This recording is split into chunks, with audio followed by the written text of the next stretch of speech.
Yang paling urgent di sektor ekonomi. Sektor ekonomi. Oke. Isu ketenagakerjaan. Karena apa? Kalau teman-teman disabilitasnya tidak kuat secara ekonomi, maka beban fiskal APBD atau APBN negara ini pasti akan sangat berat. Makanya untuk mengurai itu, pemerintah juga sudah harus membuat satu regulasi, program, dan support anggaran di sektor ketenagakerjaan dan sektor kewirausahaan inklusif. Ketika kawan-kawan disabilitas ini mempunyai ekonomi yang kuat, mapan, maka untuk bisa melakukan aktivitas sehari-hari, ya kan, ini tidak akan menjadi beban negara juga. Proses di DPRD sudah sampai kepada pendapat gubernur. Di internal ini fraksi-fraksi sepakat bahwa ini menjadi ketetapan perda inisiatif DPRD yang inisiatifnya dari Komisi E. Jadi pada saat ini kira-kira sudah 60% proses terlalui, tinggal 40%. Wow.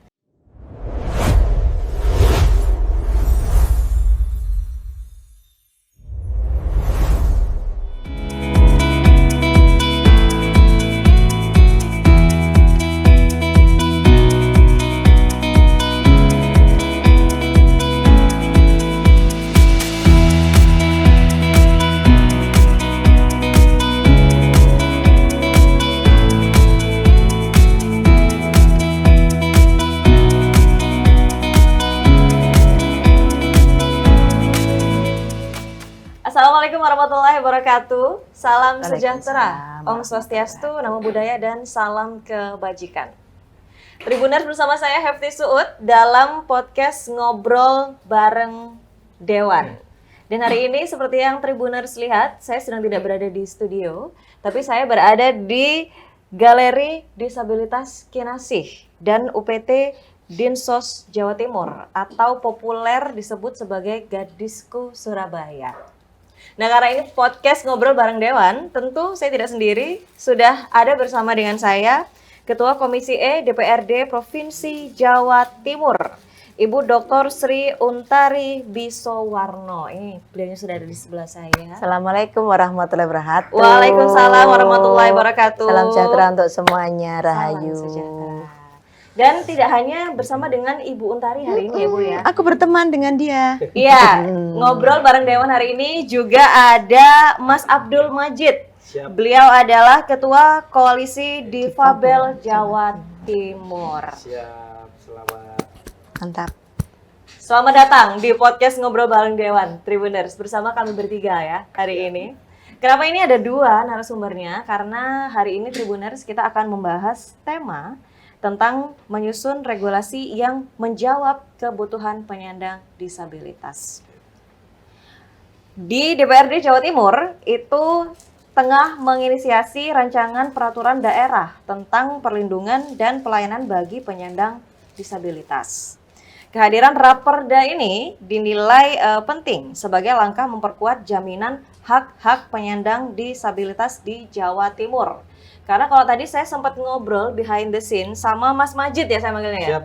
Sama Mas Majid, kalau dari data WHO ya Mas ya, 15% penduduk di Jawa Timur ini adalah disabilitas gitu. Sehingga penting teman-teman disabilitas ini juga menjadi perhatian dari pemerintah, khususnya DPRD Jawa Timur. Gitu ya Ibu ya? Iya. Nah, ini mumpung ada Bu Untari di sini, saya mau bertanya Ibu, perjalanan Raperda ini sekarang sudah sampai mana? Dan kenapa teman-teman disabilitas ini menjadi fokus? Gitu.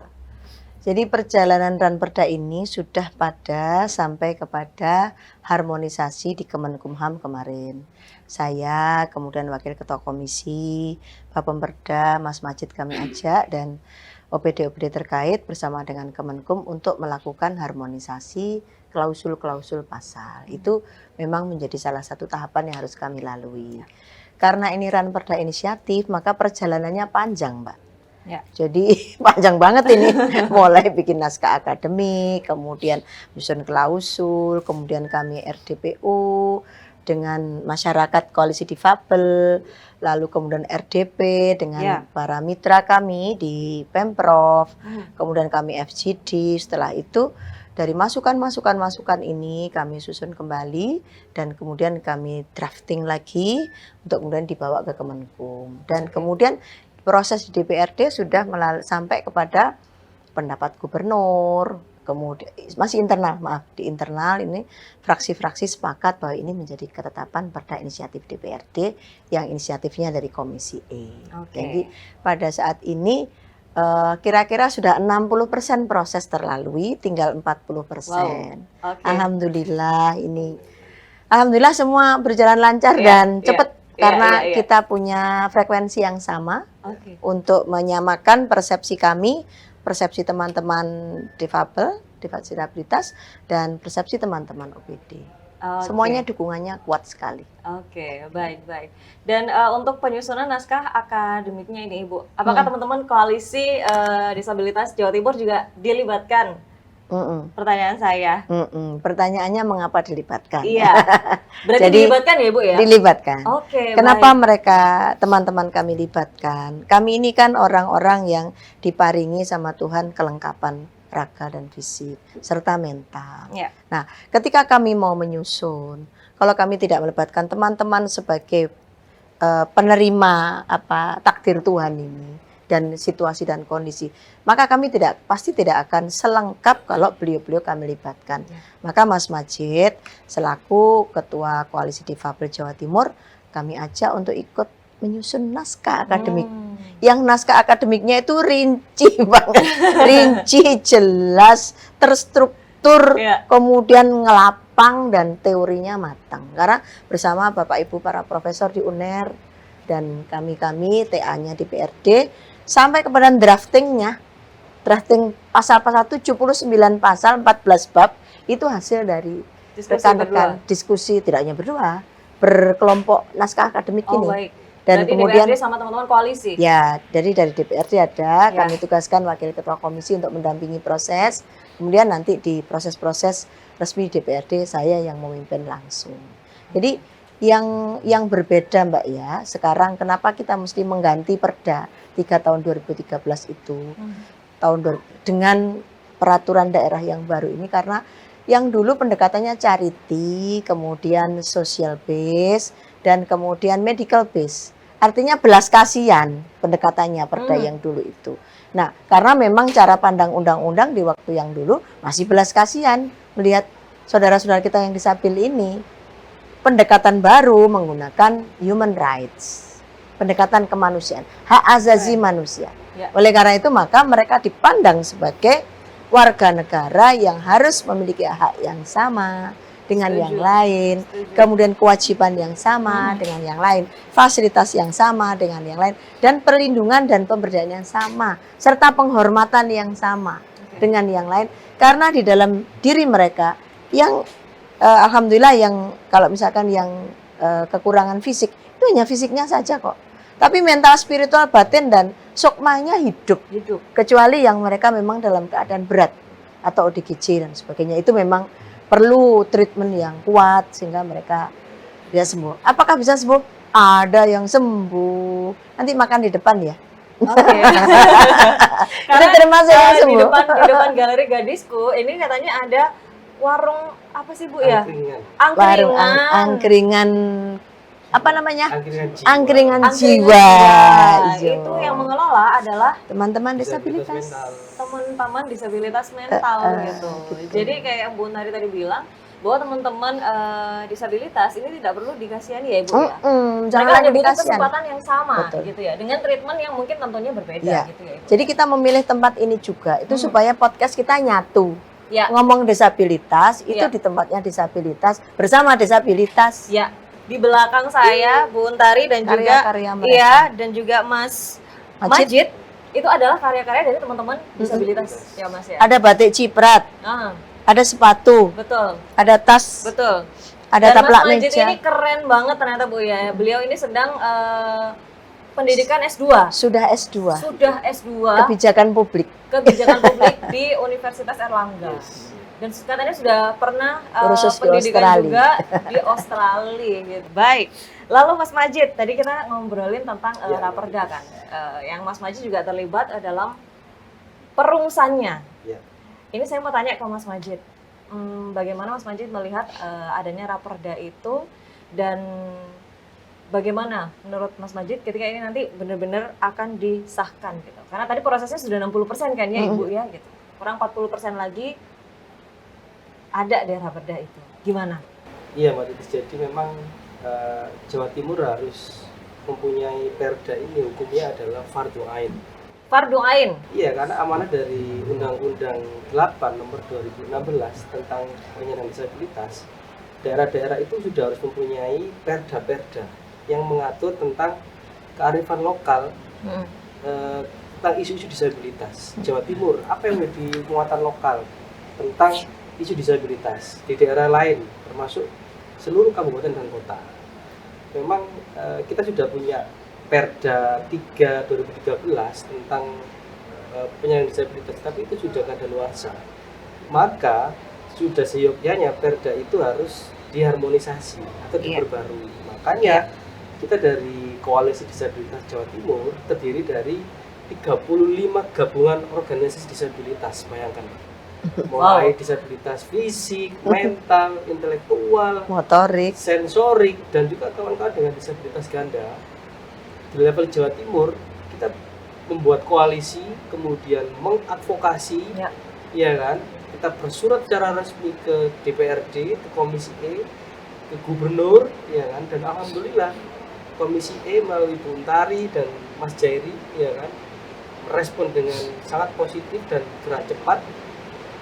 Akhirnya saya bisa katakan teman-teman disabilitas ini berjodoh, ya kan, dengan Komisi E, Bu Untari dan Mas Jairi. Dan buktinya apa? Raperda ini running, Mbak. Dan prosesnya menurut kami ini adalah perumusan kebijakan yang sangat inklusif, meaningful participation. Ada partisipasi penuh dan bermakna bagi kawan-kawan disabilitas dalam perumusan kebijakan. Dalam konteks ini adalah pembuatan Raperda. Dan di teman-teman disabilitas juga ada istilah nothing about us without us.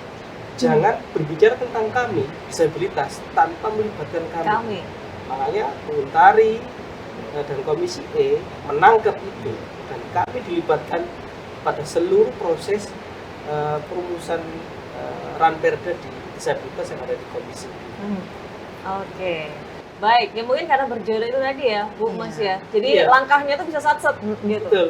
Lalu saya mau tanya ini, apa yang diperjuangkan dari Raperda yang disusun oleh Komisi E, Bu Untari dan juga teman-teman Koalisi Disabilitas Jatim? Ya, jadi saya ingin perda ini betul-betul menjadikan teman-teman saya ini, saudara-saudara saya ini berdaya, terhormat, dilindungi, lalu kemudian bisa mandiri. Maka klausul-klausul dalam Undang-Undang 8 tahun 2016 itu kami adopsi penuh. Tapi lokalistik Jawa Timur kita bikin. Nanti ada lokalistik Jawa Timur di sesi KDD mungkin ya. Itu lokalistik Jawa Timur. Nah, kenapa itu harus dilakukan? Karena sesungguhnya dengan model yang sebelumnya di undang-undang sebelumnya dengan Perda 3 tahun 2013, teman-teman ini kan hanya dipandang seperti beban. Bebannya negara, bebannya masyarakat. Keluarga-keluarga yang punya anak disabilitas belum dipandang sebagai keluarga yang harus dibantu, tetapi sebagai keluarga yang gak beban iki anak yang ini. Ini mindset masyarakat masih tersusun seperti itu. Nah, maka kalau ini masih dibiarkan terjadi, maka kita belum bisa memandang mereka sebagai manusia, tapi memandang mereka kayak barang, gitu kan? Jadi beban.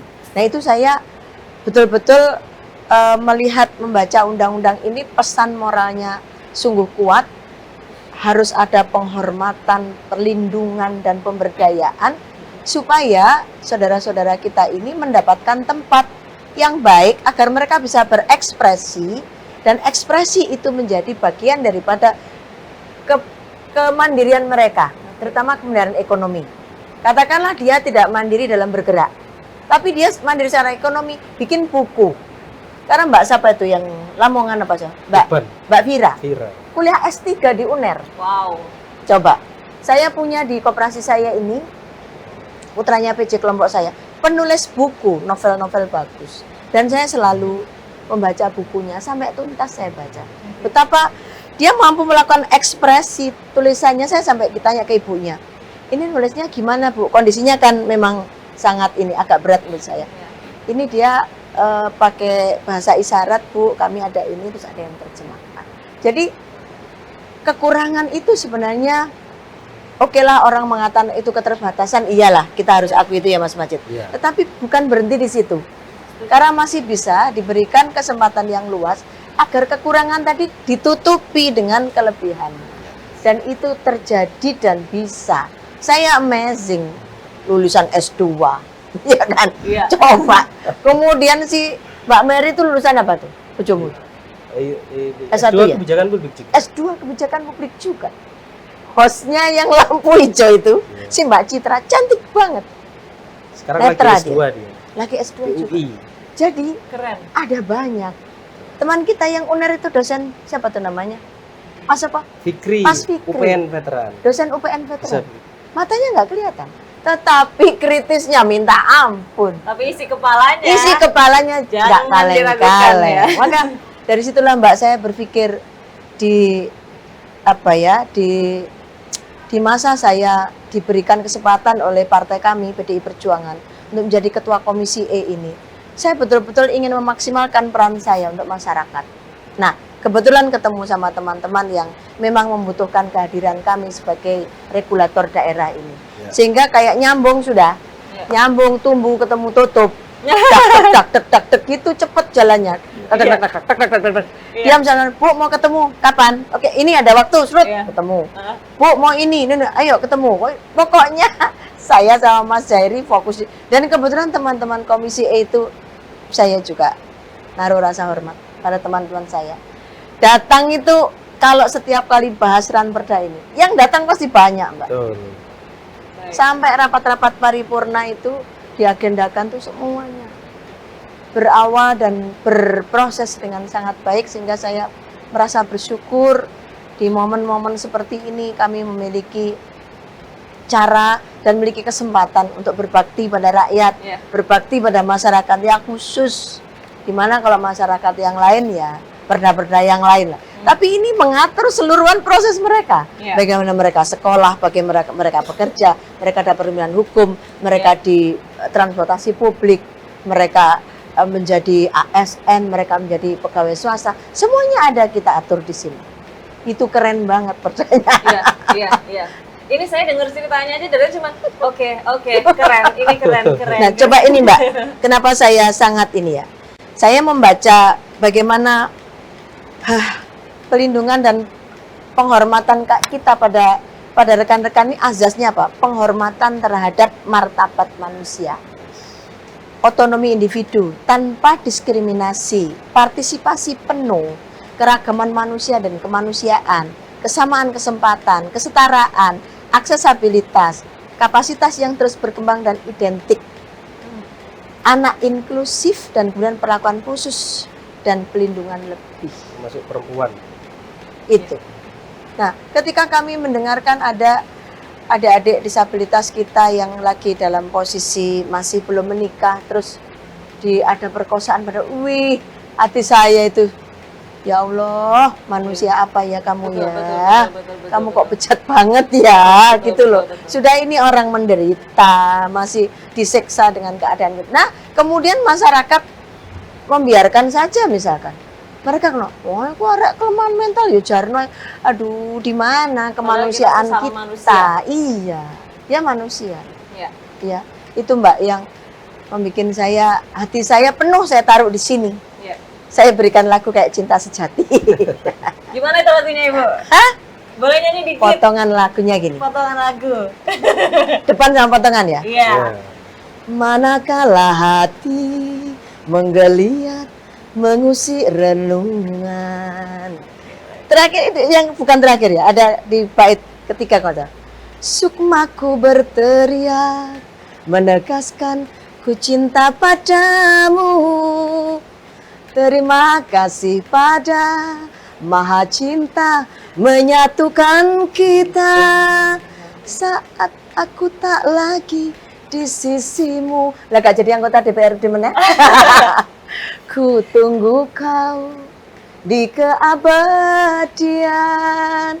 Oke, baik. Itu isi hati Bu Untari ya untuk Iya. teman-teman disabilitas dan memperjuangkan kemerdekaan mereka. Jadi cinta saya, cinta kami terlukis di situ.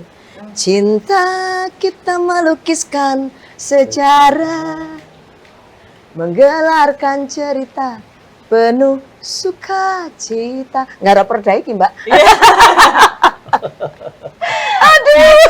ini saya jadi penasaran Ibu. Karena ini kan sudah berjodoh ya. Dan kayaknya perasaannya itu dari Nyatu. Komisi E iya, dari Bu Untari sendiri udah nyatu banget sama teman-teman Iya, disabilitas. betul.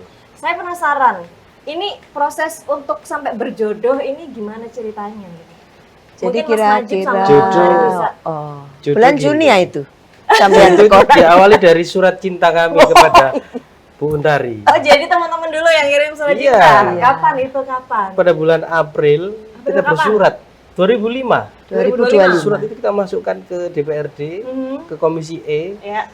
Kita lengkapi dengan data-data. Data-data dan ini drafting. Betul. Sama Dan kita ini drafting di perda. koalisi bentuk 5 pokja. Mulai Betul. pokja perlindungan perempuan dan anak, Keren. tentang ekonomi, pendidikan, aksesibilitas, termasuk politik dan isu-isu keadilan dan hukum. Ya. Makanya di dalam perda ini memuat 22 hak disabilitas dan plus 2 hak khusus. Hak untuk anak disabilitas dan perempuan disabilitas. Artinya apa? Perda ini menggunakan pendekatan human right, hak asasi manusia. Bagaimana kita menjamin penghormatan, perlindungan, dan pemenuhan hak-hak para penyandang disabilitas yang ada di Jawa Timur. Ya. Berawal dari surat cinta itulah kemudian Ketemunya kapan? Kan ketemunya di bersuratnya bulan April Juni ya, Bu? Juni, ya. Juni Juni kita. 2025 langsung ketemu. Iya. Ya, Dan jadi Bu Untari langsung Mak, mengurai jelek air gitu mata saya. pada Iya. waktu Oh itu. iya. Saya gini, kenapa Iya. air mata saya berurai, ya Allah. Aku diparingi awakku sehat koyo ngene, kadang mengeluh begitu. Lah Iya. teman-temanku ini mereka luar biasa. Udah nggak ada ngeluh. Ini kudu mari gitu. Itu Dan turnovernya. sampai sekarang berair mata loh, Bu. Turning point-nya gitu. Ceritakan momen-momen perkenalan itu ya. Jadi waktu awal pertemuannya Juni Juni. 2025. Yes. Ya. Lalu ada prolegda kan di PAK. Kami masukkan itu di situ. Dan kemudian teman-teman sangat antusias, teman-teman Komisi E. Ini setiap kunjungan kerja kami melihat pelaksanaan itu di kami di Jawa Timur maupun di eksternal. Kemarin ke Jogja ke Yakum. Ih, hebat banget Yakum Oh iya, itu. aku. Ya, Betul. ke Yakum. Apa itu? Yakum itu sebuah yayasan Kristen untuk umat Betul. yang dimana beliau itu memproduksi peralatan disabilitas. Betul. Nah, dia punya jaringan di berbagai provinsi. Di Jawa Timur ada di Situbondo, perwakilannya Yakum. Jadi kita bisa melihat kaki palsu, kemudian tangan, kemudian semua alat-alat tongkat dan sebagainya, sampai kepada ini. Pokoknya yang sifatnya itu bentuknya barang ya. Barang-barang yang bukan elektronik, yang manual bikinnya. Jadi saya sampai Alat bisa bantu melihat mobilitas. alat bantu mobilitas. Sehingga ya Allah, ya wis lek ngono lek golek-golek berarti wong-wong kon tuku ndek kene gitu nyarinya. Kadang kan kita nggak tahu toh Mbak di mana cari Iya, Ibu. itu gitu kan, mencari. Kalau kursi roda sih banyak ya. Sekarang yang penting juga alat bantu dengar. Ini nanti saya mau minta supaya di DPRD Jatim tuh layar besar itu ada ini bahasa isyarat. Iya. Jadi kalau paripurna pas ada yang membaca kayak di TV itu loh, ada Betul. bahasa isyarat. Oh, penerjemah bahasa Penerjemah isyaratnya. bahasa Betul. isyarat. Jadi Dan 6 juta orang. Jadi kalau teman-teman datanya 6 juta, BPS 3,4 juta, DTSN 1,860.000. Loh kan akeh tuh. Sing paling didik lah 1.800.000. Kan akeh banget berarti. Iya, Dari iya. penduduk Jawa Timur 47 juta. Iya. Jadi enggak kaleng 42 juta. Datanya betul-betul data yang butuh dibaca dengan kepedulian dan kecintaan. Makanya kalau hari ini judulnya regulasi yang berpihak, itu saya kira memang itulah yang menjadi cita-cita saya.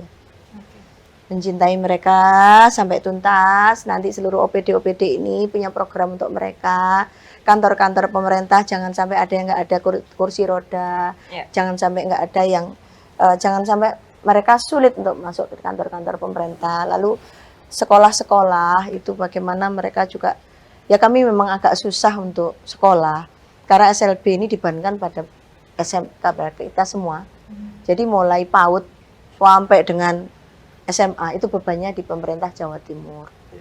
Oleh karena kapasitas fiskal kami tidak terlalu cukup, sehingga kadang-kadang kami membela di komisi itu kalau LPK apa tuh yang nangani Mas Majid dan kawan-kawan bagian itulah luar biasa. Itu PLK itu kami dorong tuh, ojo cuman segitu toh mereka ini ditambahi. Kenapa? Karena kita punya 36 SLB negeri, lalu ratusan SLB swasta. Apa yang bisa kita lakukan untuk mereka? Maka saya berterima kasih pada teman-teman SLB swasta yang panjenengan mandiri, tidak pakai biaya negara, bisa melakukan sendiri. Keren ya. Sementara kita belum bisa membantu banyak, baru sedikit. Baik. Lalu saya mau tanya ke Mas Majid ini sekarang. Kalau tadi sudah dijelaskan kan sama Bu Untari tentang bagaimana dukungan pemerintah ya terhadap teman-teman disabilitas. Mas Majid, kalau yang Mas Majid lihat sepanjang perjalanan ini ya, itu bagaimana dukungan pemerintah khususnya DPRD provinsi untuk mensupport teman-teman disabilitas di Jawa Timur khususnya? Oke. Kalau kita lihat dari dukungan DPRD, ini sangat powerful. Karena apa? Koalisi menyadari Raperda ini adalah produk politik. Maka langkah koalisi juga politik, Bu. Sebelum kita bersurat, kita juga melakukan lobby-lobby politik kepada kawan-kawan yang ada di fraksi, yang ada di komisi, ya kan? Kami ingin memastikan dan sekaligus cek ombak. Bagaimana sih dukungan kawan-kawan yang ada di DPRD kalau kita mengulirkan isu disabilitas atau pembuatan Raperda disabilitas? Karena apa? Satu dekade sebelumnya isu ini sudah digulirkan oleh teman-teman disabilitas, tapi sifatnya masih parsial dan selalu mental, tidak masih hanya sebatas jadi wacana, diseminasi, ya kan? Belum sempat masuk prolegda. Makanya pada saat kita advokasi, kita bikin koalisi sebanyak-banyaknya, ini sekaligus kita melegitimasi bahwasanya jumlah kita besar, ya kan? Suara kita ini besar, ya kan? Dan saya sampaikan di sini, jujur dukungan DPRD ini sangat powerful. Tanpa adanya dukungan dari teman-teman di Dewan, ya kan? Saya yakin ini nggak akan masuk prolegda ada sulit. Kenapa? Kita tahu antrean prolegda itu sangat ratusan begitu Bu ya. Ya, dan semua dengan kepentingannya masing-masing. Makanya kalau koalisi tidak berstrategi, tidak berpolitik tanda kutip ya kan, melakukan lobby-lobby, pendekatan ke teman-teman jaringan, ini nggak akan jalan. Yang terakhir kuncinya adalah ada jodoh koalisi dengan Bu Untari dan komisi. Dan alhamdulillah udah ketemu ini. Jodohnya nih. Baik. Lalu kalau dari DPRD Jawa Timur sendiri, kira-kira bagaimana nih ketika mungkin Raperda ini nanti akan diresmikan menjadi perda, itu bagaimana kesiapan pemerintah daerah dalam menjalankan aturan ini nantinya, Ibu? Klausul-klausul ini kemarin sudah kami bahas bersama dengan teman-teman mitra kami. Dan tidak hanya mitranya Komisi E, tapi juga semua yang berelasi dengan aksesibilitas. Dan fasilitasi untuk mereka, sehingga bisa bicara pendidikan, kesehatan, infrastruktur, kemudian ketenaga kerjaan, kesehatan ini kemarin saya sampai Prof. Erwin, cobalah susunlah klausul kita ini, disabilitas yang berat jangan pernah dikenai biaya. Dari mana ya Ibu? Biar kesemaskin sudah, nanti kita usulkan pada Ibu Gubernur, pergubnya itu ditambahi klausulnya. Karena keluarga yang memiliki anak disabilitas berat itu udah soro Mbak, wis berat pisan. Sejak lahir sudah tidak sama dengan anak biasa, perlakuannya sudah istimewa, tenaganya istimewa, sehingga kalau kemudian sakit misalkan, masih harus mengeluarkan biaya. Entek sejak awal membiayai anak disabilitas yang berat ini udah habis. Sehingga sebagai seorang warga negara yang negara dalam konstitusinya melindungi hak warga negara untuk secara layak dalam penghidupan dan kemanusiaan, Ya. itu harus diambil itu. Betul. Pasal konstitusi itu. Nah, kan tidak banyak orang seperti ini, begitu. Maka Ibu ini kan kami nanti bisanya di rumah sakit provinsi. Gak apa-apa, tetapi nanti ayo kita rumah sakit provinsi itu ngerilet ke rumah sakit kabupaten kota. Ya. Karena saudara-saudara ini tempatnya ada di kabupaten kota semua. Ya. Karena Jawa Timur terbagi 38 kabupaten kota. Nah, bagaimana caranya kita bisa memberikan entah itu bentuknya subsidi atau bantuan keuangan atau apapun untuk kepentingan teman-teman kita yang dalam posisi seperti ini. Saudara-saudara kita dalam posisi seperti ini. Karena kalau tidak diberikan dukungan penuh oleh negara, swasta loh sudah punya 300 lebih SLB. Itu artinya mereka sudah terpanggil duluan. Yes. Begitu kan? Terpanggil duluan. Negara apa kemudian yang harus dilakukan? Lakukanlah yang terbaik untuk mereka yang kita bisa. Ya, Begitu. Dan kita bisa itu karena komitmen. Ya. Itu, karena komitmen. Ayo kita komit ke situ, maka afirmasilah ini. Maka advokasilah ini. Ya. Gitu, Mbak. Ya. Itu saya ingin betul ada di dalam pasal-pasal itu mengatur bagaimana kesehatan untuk teman-teman itu. Ya.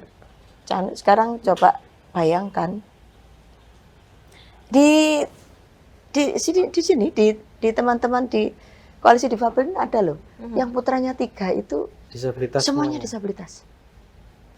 Tapi saking telatennya bapak ibunya orang biasa. Maksudnya raganya utuh. Ada dia Down syndrome ya. Ada Down syndrome 2. disleksia, Lalu ada disleksia. Coba. autism. 3 putranya begitu semua. Maka ini kan ngurusi bayi sehat itu lalu hati-hati penuh dengan ketelatenan kita lah. Kalau bayi-bayi begini kan malah membutuhkan peranan khusus. Yes. Iya kan? Maka mungkin nurse-nya ya, perawat-perawat itu nanti ada pendidikan untuk disabilitas di sekolah-sekolah perawat. Masuk dalam kurikulum. Nanti tak sarankan teman-teman koalisi difabel bisa ketemu dengan komunitas sekolah tinggi perawat atau kampus yang punya perawat sehingga ada perawat untuk difabel. Oke. Baik. Itu. Tadi ada berapa poin Ibu dalam rapordanya? Ada 14 bab 79 pasal. 79 Iya. pasal. Ini kalau saya boleh tanya apa yang paling penting dibahas dalam raporda tersebut karena ini baru kan? Ya. Itu apa yang paling penting yang benar-benar ingin diperjuangkan dalam raporda tersebut? Kalau saya boleh tanya satu aja apa? Ke Mas Majid Atau apa ada ke saya? beberapa? Boleh saling melengkapi karena beliau berdua ini berjodoh gitu ya Tribuners. Jadi jawabannya saling melengkapi kalau saya dengar. Kalau Pak, dari Mas Majid sisi dulu. kawan-kawan disabilitas, yang paling urgent di sektor ekonomi, Sektor ekonomi. Oke. isu ketenagakerjaan. Hmm. Karena apa? Kalau teman-teman disabilitasnya tidak kuat secara ekonomi, maka beban fiskal APBD atau APBN negara ini pasti akan sangat berat. Makanya untuk mengurai itu, pemerintah juga sudah harus membuat satu regulasi, program, dan support anggaran di sektor ketenagakerjaan dan sektor kewirausahaan inklusif. Misal gini, teman-teman disabilitas yang masuk pada desil 1 sampai 3, ya kan? Itu kan mereka masih mendapatkan bantuan, bansos atau PK dan lain sebagainya. Tetapi disabilitas tidak semuanya ada di desil 1 sampai 3. Ada desil 5, 6, 7 hingga ada disabilitas yang memang kategori miskin, desilnya 7, Bu. Gak tahu saya bagaimana cara pemerintah itu melakukan pendataan. Makanya ground checking itu selalu diupdate. Jadi isu ketenagakerjaan itu harus benar-benar menjadi kuat, ya kan? Karena apa? Ketika kawan-kawan disabilitas ini mempunyai ekonomi yang kuat, mapan, maka untuk bisa melakukan aktivitas sehari-hari, ya kan? Ini tidak akan menjadi beban negara juga. Misalkan, bagaimana caranya? Mungkin dinas tenaga kerja kolaborasi dengan private sector atau perusahaan-perusahaan, ya kan? Ini sudah harus bisa mengakomodir kawan-kawan disabilitas. Di Undang-Undang 8 tahun 2016 ada kewajiban di sektor ketenagakerjaan. Pemerintah, BUMN, BUMD itu wajib mempekerjakan 2%. maksimal minimal 2%. Misalkan kalau ada 10.000 pegawai ASN di Pemprov Jatim, maka 100 adalah wajib disabilitas. Itu minimal. BUMD misalkan di Bank Jatim dan ada sekian puluh BUMD itu kalau kemudian 2% diambil untuk mempekerjakan disabilitas, maka ini sudah bisa mengangkat derajat ekonomi kawan-kawan disabilitas. Itu di sektor baru di sektor pemerintah dan swasta, BUMD ya kan. Di sektor swasta perusahaan itu diwajibkan minimal 1% dari total karyawan adalah disabilitas. Maka harus ada forum duduk bersama pemerintah, perusahaan, komunitas disabilitas ya kan, untuk merumuskan isu ketenagakerjaan atau kewirausahaan ini bisa kuat dan sustainable. Ini kan isu-isu ekonomi yang menjadi penting, karena kalau isu kesehatan, pendidikan saya pikir trennya sudah mulai positif ya kan. Oke. Baik, itu dari Mas Majib ya. Kalau dari Bu Untari? Ya, saya mendukung apa yang disampaikan, isu ketenagakerjaan dan ekonomi. Jadi ketenagakerjaan dan ekonomi itu ada bedanya. Kalau ekonomi itu nanti bagaimana mereka difasilitasi supaya bisa memperoleh kesempatan untuk membangun ekonominya sendiri, entah itu melalui berjualan, melalui pasar, diciptakan pasar untuk mereka produksi, lalu pasarnya ada yang mengambil, itu penting sekali karena mereka memproduksi sesuatu, tidak ada pasar kan juga useless. Maka saya kemarin usul bagaimana kalau Pemprov itu bikin batik, punya batik khas Jawa Timur bikinan disabilitas. Satu hari aja Bu? Satu hari aja dipakai 1 bulan sekali. 1 bulan sekali pakai itu 1 hari. Batik khas Jawa Timur bisa dilombakan. Dilombakan terlebih dahulu khas Jawa Timur seperti apa. Setelah itu berikanlah kesempatan pada teman-teman disabilitas untuk membuatnya. Betul. Itu akan menjadi sebuah mahakarya lah buat mereka. Batiknya dipakai gubernur, dipakai wakil gubernur, ketua DPRD, ketua komisi, ketua fraksi, pimpinan OPD. Kan keren banget. Dan apa tuh namanya pejabat-pejabat di lingkup daerah. Kemudian yang berikutnya dalam keadilan dan hukum. Itu terkadang kan masih diduakan gitu loh urusan ini. Maka kami kemarin minta supaya ada yang namanya bantuan, terutama berkaitan dengan misalkan kayak visum gitu ya. Visum ini. Ini rumah sakit kita minta untuk menggratiskan itu. Nah, kalau kejadiannya di rumah sakit daerah kabupaten kota gimana? Ya kita bisa mengeluarkan ke sana. Nah, ini mekanismenya seperti apa nanti biar ditata sama mereka. Tetapi itu penting gitu. Karena sebenarnya mereka sering jadi objek pembulian, ya kan? Objek pemerkosaan, objek-objek yang sebenarnya itu cermin dari masyarakat kita yang belum peduli kepada keberadaan disabilitas ini. Maka yang kemudian harus dilakukan lagi selain yang tadi, buka mindsetnya masyarakat. Setuju. Bahwa mereka bukan lagi beban, mereka bukan beban, mereka adalah entitas yang bisa berdaya dan mandiri. Oleh karena itu kasih kesempatan, kasih afirmasi, kasih advokasi. Tetapi mindsetnya harus dibuka seluruh masyarakat. Karena begini-begini nih kalau tidak didorong terus, itu berhenti pada satu titik. Ayo arah-arah itu nggak beban tok begitu. Nah ini nggak boleh ini. Kalimat ini nggak boleh ada lagi. Ini harus habis. Yang ada adalah, ayo bermitra sama teman-teman. Mereka punya kesempatan untuk bisa mandiri. Mereka punya kesempatan untuk berdaya. Mereka punya kesempatan untuk menjadi orang-orang sukses lewat dunia pendidikan dan sebagainya. Terbukti kan? Ada di mana-mana. Orang-orang disabilitas yang olahraga yang Olimpiade Paralimpik itu. Betul. Aduh, saya kalau lihat itu ya Allah, keren. Betapa ya Mbak? Ya. Itu karena diberikan kesempatan, Betul. perlindungan, Betul. pengayoman, kesehatan, pendidikan, sehingga mereka wah Ya. semangat. Iya. Baik, semoga segera terwujud ya. Raperda ini menjadi perda yang disahkan dan bisa mendukung kemandirian teman-teman disabilitas. Dan saya juga nggak setuju sih kalau dibilang teman-teman disabilitas ini adalah beban gitu. Karena salah satu contohnya kita bisa lihat Mas Majib, ya Ibu ya. Kemana-mana dia bisa. Iya, betul. Dalam sendiri. wawancara hari ini sudah memberikan informasi dan edukasi yang bermanfaat untuk teman-teman di rumah dan juga untuk saya secara pribadi gitu. Jadi harus kita sama-sama membuka cara Mindset. berpikir bahwa kita bisa maju bersama dengan teman-teman disabilitas gitu ya Ibu. Khususnya untuk warga Jawa Timur. Tuh. Oke.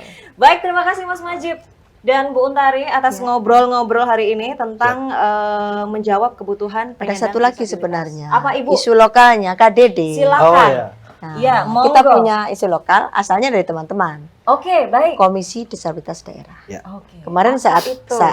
diharmonisasi kita lontarkan menurut KPD Kemenkum no problem kok. Ya. Begitu? Ya. Kenapa sih perlu ini? Dan saya setuju dengan teman-teman. Nanti OPD kami itu, kita itu harus ada yang ngawasin. Betul. Perusahaan swasta ada yang ngawasin. Maka permintaan teman-teman dari 9 orang, yang 5 dari disabil, yang 4 dari ada akademisi, ada orang-orang lapangan, ada pecinta-pecinta disabilitas dan sebagainya. Supaya mereka bergerak untuk bisa memastikan bahwa layanan publik, kebijakan publik, manajemen publik ya beserta dengan seluruh komponen masyarakat yang ada Ya. itu masuk di dalam kerangka ini. Itu Dan- Mbak. Maka ini kalau ini nanti semuanya oke dan difasilitasi di Mendagri, nanti juga dukungan dari Kemenkum itu oke, kita akan punya pembeda dari perda-perda di daerah yang lain. Saya melihat ada 9 provinsi lah yang sudah merubah perda ini. Tapi yang memunculkan KDD baru kita. Nah, ini semuanya atas usul teman-teman. Wow. Nah, saya mendengarkan, oh iya bagus. Terus saya ditanya, kenapa Bu Untari mendukung KDD? Terus yang ngawasi sopong kok. KDD itu apa DPR, kepanjangannya Komisi Disabilitas Ya, Daerah. betul. Oh, baik. Jadi ya. KDD ini sebetulnya sudah di UU 8 disabilitas sudah ada mengatur tentang Komisi Nasional Disabilitas RI. Sudah ada 7 komisioner. Tugas mereka adalah melakukan pemantauan, evaluasi dan advokasi, ya kan, terkait penyelenggaraan pemenuhan penghormatan, perlindungan dan pemenuhan hak disabilitas. Maka ini juga harus direplikasi di Jawa Timur. Komisi Disabilitas Daerah. Tugasnya apa? Mereka sebagai watchdog, mengawasi jalannya implementasi regulasi terkait disabilitas. Bagaimana di OPD ini mengimplementasikan perda, ya kan?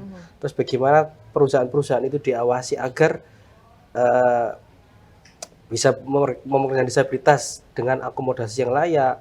Bagaimana isu-isu keadilan misalkan, isu-isu pelecehan seksual, kekerasan, pemasungan paksa, ya kan, untuk kawan-kawan disabilitas mental. Kalau tidak ada KDD, Komisi Disabilitas Daerah, yang lahir dari disabilitas sendiri, maka kami sanksi. Implementasi perda ini akan menjadi macan kertas tanpa adanya watchdog atau pengawasan itu. Ini bukan kita mengesampingkan tugas anggota dewan ya Bu, sebagai pengawas pemerintah, tetapi perlu kekhususan. Karena yang tahu isu disabilitas, yang lebih paham adalah teman-teman dari disabilitas. Makanya proporsi dari calon komisioner Komisi Disabilitas Daerah nanti itu ada kurang lebih 9 minimal. Itu mayoritas 50% lebih adalah dari kawan-kawan disabilitas. Jadi mereka akan turun, ya kan, dari ke daerah-daerah, ya kan, apa yang belum, ya kan, yang belum maksimal, apa yang belum terlaksana. Dan mereka bertanggung jawab kepada gubernur, karena KDD nanti adalah lembaga non struktural di bawah gubernur. Jadi perlu dukungan nyata juga Bu Untari dari gubernur, ya kan, pemerintah, agar apa, KDD tanpa didukung APBD, ya kan, Nggak mungkin. kita nggak akan pede. Iya. Tanpa PD nggak akan PD ya. Iya betul Bu.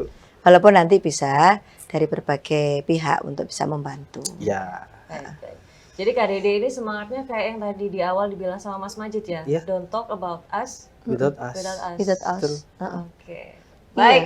Terima kasih Mas Majid, Bu Untari atas informasi dan edukasinya dan juga ngobrol-ngobrol bermakna hari ini ya. Ya, Mbak Titis. Dan besar harapan saya supaya RPD ini tadi bisa segera menjadi Raperda. raperda, bisa menjadi perda. Target gitu. saya Agustus selesai, Mbak. Amin. Agustus 2026. Oke, Karena baik. selesai dari Kemenkum kemarin, nanti kita rapikan kembali ya. Ya. Kita rapikan kembali, Hmm. lalu kita cari tambahan-tambahan klausul lagi, Ya. kita rapatkan lagi di komisi Oke. bersama teman-teman sampai fix. Kemudian kita kemarin sudah jawaban dari pendapat fraksi, Hmm. kemudian pandangan umum fraksi kami sudah menjawab. Ya. Nah, setelah itu nanti eksekutif memberikan tanggapan juga. Baik. Saya itu selesai sudah. Oke. Baik, Agustus 2026 Panjang kok. ya. Tapi Baik. berakhir dengan insya Allah dengan sangat Amin. baik Amin. karena dukungan dari semua pihak. Amin. Oke. Baik, Tribuners sampai di sini dulu ngobrol bareng Dewan hari ini bersama dengan Bu Untari, Jangan Ketua. lupa salam. Baik, dari Ketua Komisi E DPRD Jawa Timur dan juga Mas Abdul Majid, Ketua Koalisi Difabel Jawa Timur. Ya. Dan untuk menutup podcast spesial hari ini ada apa tadi Bu? Salam Salam inklusi. Salam inklusi. inklusi. Kita salam bersama-sama ya. Yuk. Oke, baik. 1, 2, 3. Aku, kamu, kita setara. Baik, Tribuners terima kasih sudah menonton Terima Ngobrol kasih. Bareng Dewan hari ini dan sampai ketemu di Ngobrol Bareng Dewan selanjutnya. Terima kasih sudah menonton. Wassalamualaikum warahmatullahi wabarakatuh.